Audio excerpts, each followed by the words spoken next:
video që është transmetuar në rrjetet sociale dhe në platformat e tjera. Është vërtet një video e rëndë, ku shiten disa të mitura që kryenin veprime të dhunshme ndaj një personi tjetër, dhe për këtë arsye që në datë 9 qershor policia ka kryer veprimet procedurale dhe ka referuar rastin në prokurori.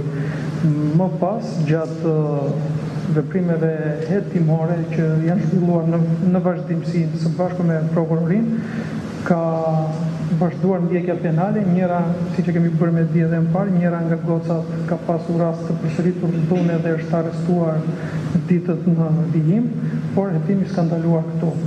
Me hetimin ka rezultuar i përfshirë edhe një punonjës policie më vonë, për të cilën e kemi marrë masën e pezullimit nga detyra, masën e përjashtimit, po sot, ditën e sotme kemi marrë këtë masë për oficerin e policisë të përfshirë në veprime të pahishme për një punonjës policie, dhe për këtë arsye kemi bërë përjashtimin e tij. Hetimet vazhdojnë dhe ne do marrim gjithë masat e nevojshme në bashkëpunim me prokurorin në vazhdimsi.